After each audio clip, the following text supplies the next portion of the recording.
Landed heavily on my operating table is this 780 watt 2-stroke petrol generator, which turns off after about 20 minutes. So let's see what's wrong with it and if we can fix it. Now, I haven't seen this engine running yet. It arrived to me with no petrol in, but I'm thinking that before I actually add any of the 2-stroke mix, I'm going to just take a couple of the things apart that would otherwise have fuel in them and just see if there's any sediment in them. And first thing to do is actually take off the petrol tank, which is only held on by 4 bolts. So I'll pop them out and we'll have a look and see what's going on inside. So what I've noticed straight away is that the bolts holding the petrol tank on are actually loose. So I'm wondering if somebody been in here before. The chap who gave this to me didn't really give me a huge amount of information on what the issue was, just basically that it's after about 20 minutes it cuts out and it won't restart again until it cools down. So there can be a lot of reasons as to why that might actually happen, but let's have a look and see what we're dealing with there. There's a petcock there which needs to be disconnected, so we can actually do that through. There's a hole in the side here, which is where the petcock actually is. So if we can get that in there, and there we go, handy enough. That's the petrol tank off. So I'll show you what we actually have in here. So this is the engine here, and then this is the alternator. It's a single phase synchronous alternator, and it's going to spin. The engine is going to spin at 3000 RPM, and that'll give you your 50 hertz output. We are on. I'm filming in Ireland, so this is the system we use here. For those of you who are in America, you have 60 hertz, so it'll be 3600 RPM. So yeah. Anyway, so let's have a quick look around and make sure that there isn't anything awry in here. So this is the ignition coil here, and then we've our HT lead going off to some bogey looking little connector on the end of that, which I don't like the look of at all. So I might actually see if there's something we can do about that. I'll be popping the spark plug out of it anyway. But you see the carburettor has a float bowl on it as well. Not all 2-stroke engines actually have float bowls on the carburettors, but what we'll do is we'll actually take the float bowl off and we'll have a look and see if it's full of crap or if there's water in it or anything like that. That could well be the issue. That could be the smoking gun we're looking for. So let's take a look at that now. I'm hoping this is kind of a service hatch type thing here on this. Ah yes, well it gives us access to the air filter element anyway, so such as it is.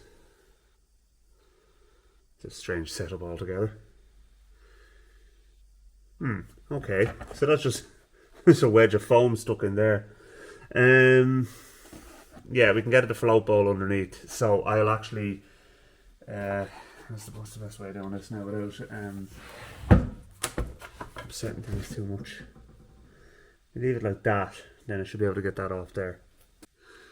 Just looking at the setup for the air filter, there's where the air goes in. So it goes into a sort of a little square section here, and then it kind of comes out there. So that's a sort of catch point there, and then it's supposed to go through this sponge, but sure, it could easily get around that. Like, I mean, it seems like a very half-hearted attempt at filtering the air, to tell you the truth. So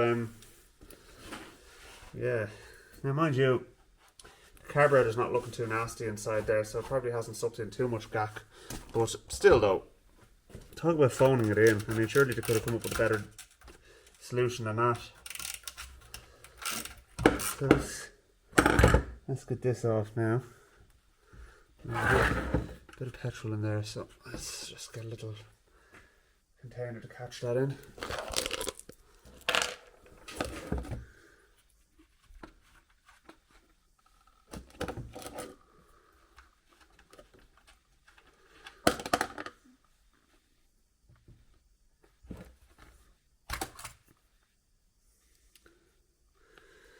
Definitely a bit of sediment in there, alright, there's no doubt about it.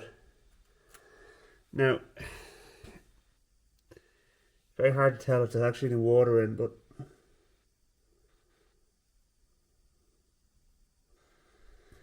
I'm looking at the bottom of the container here, and to be honest with you, it looks like there may well have been water in.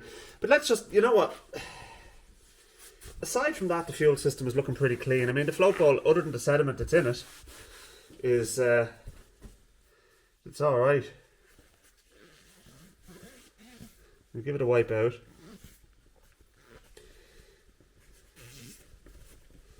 The thing is the water will effectively block the jet because although the engine will suck the fuel up because it's less viscous, it won't suck the water. So it'll kill the engine. Now, you might find that it'll run for a period of time and then just knock itself off.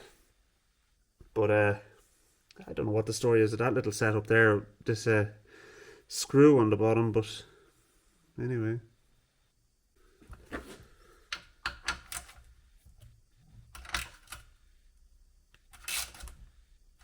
Alright, that's that back on. So, we will put that down there like that. I'm just going to check that HT lead. I don't like the look of it, to be honest with you. Alright, so I'm just going to cut this cable tie off here and get this out.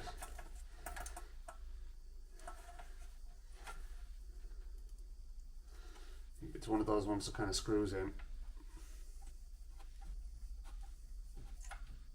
It is, yeah.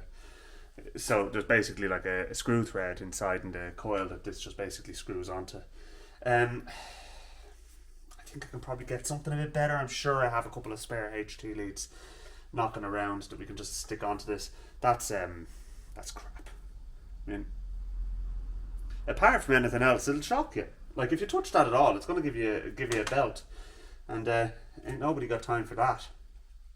Alright, so two things have come to light. One, I cannot find where the hell I left those HT leads I had. I had loads of them, and just, you know, I keep some of the old ones I've swapped out, but yeah, and the other thing as well, I stuck a multimeter across this and it's like 0.6 ohms. So look, there's continuity through it.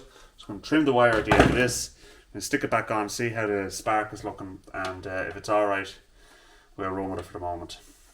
And if we're still having problems after cleaning out the float bowl and the carb and all that kind of stuff, then we may revisit this. Alright, let's get that spark plug out and have a look at it now. It's wet, so that it's also, the gap is huge on it, so that's not going to help. Like in reality, you'd want to be talking a 20 thou, 25 thou gap on that. That looks like it's bloody enormous. So yeah, let's give it a clean and give it a clean, gap it correctly, and we'll go from there. That is a bit more like it. It was 45 thou, so I've set it to 20 thou there. So we'll see how it goes now with this. Try and wipe some of the crap off from around the spark plug hole without getting any of it in. Alright. You gotta gap your spark plugs, folks. You can't just wind them in and expect the engine to run right. Some engines aren't too fussy about it or particular about it, but some are. So this could be one of the ones that is. I mean, given the fact that this engine hasn't been running right, it's definitely something we should need to be investigating.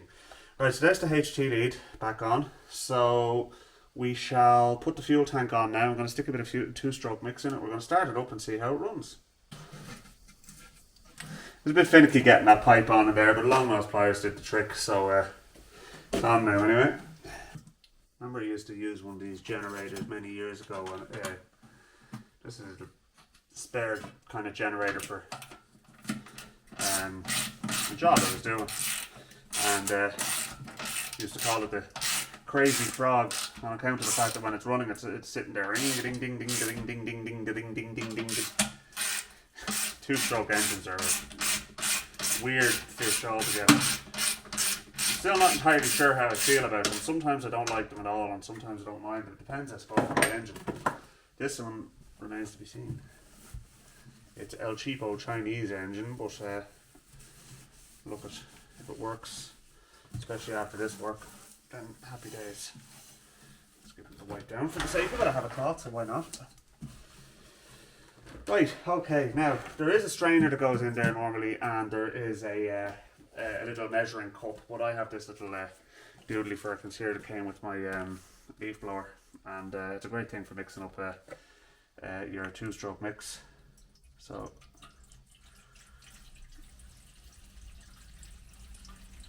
alright, that's probably enough. This is out onto the bench, then it's definitely too much. Alright, okay, so choke. Power is on. So let's see how we fare out. I'll just put the fuel cap back on just for the sake of it, in case it goes waltzing off the bench.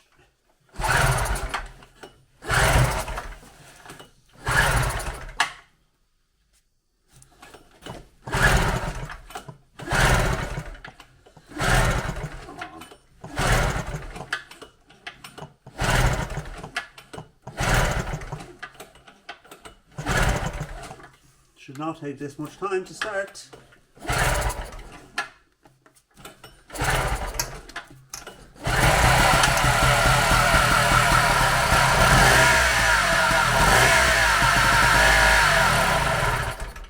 Alright, so it started and died.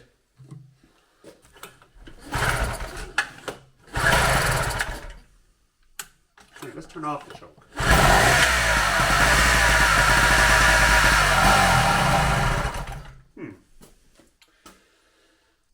Right, what's going on there?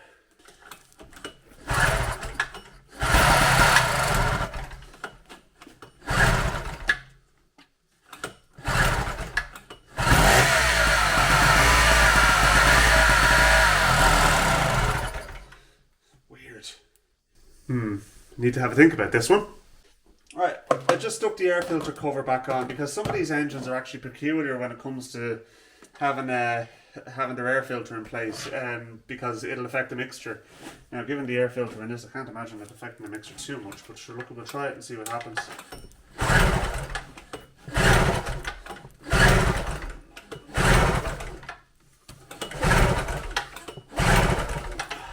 I wonder, is it a switch? Could it be that simple?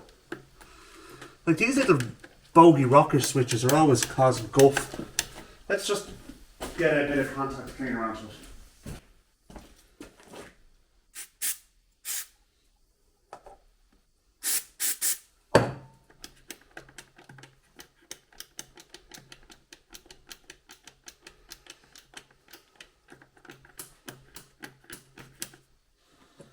Right, now let's see what happens.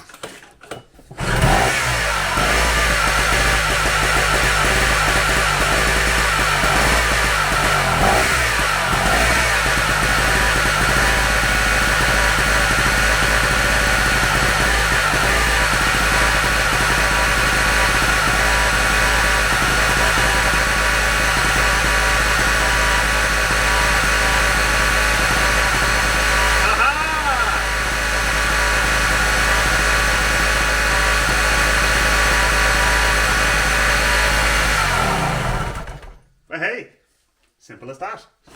Right, now, so cycle it a few times, put a bit more contact cleaner in it, get it all nice and cleaned out. That's our problem. Has to be. They're crap. I mean, these little stupid rocker switches are always, like, if you were talking about a decent piece of gear, like, you know, like I don't know, like an expensive generator, you wouldn't question this. But when you're talking about a Chinese generator that doesn't have a, you know, God knows what brand it is, yeah, you can kind of question these type of things. So right, let's see now.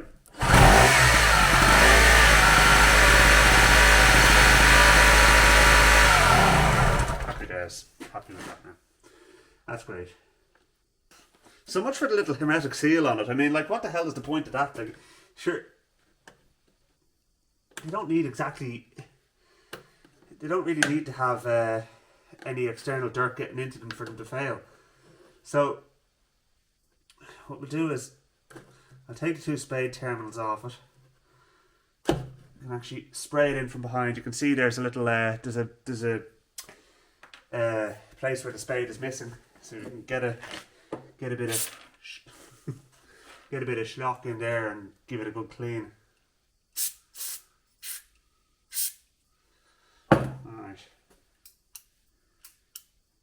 The right thing to do here would be to get a new switch, okay? But I don't have one, and I want to get it back to the owner. What I'll do is I'll say it to him that if he wants me to pick one up, I'll pick one up, and then he can bring it back up another time, and I'll fit it then, because you know, it's a 5-minute job to fit.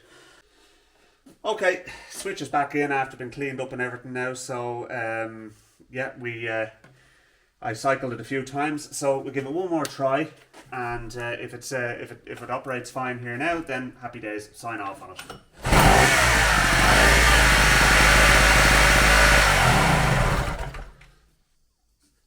I'll call that a win. That was handy enough little job. So yeah, definitely something to look out for now if you have one of these generators. So yeah, thanks very much for watching, folks. Please don't forget to hit the subscribe button before you go. I'm going to drop the owner of the generator a text message and let him know that his Jenny is all good to go. So happy days.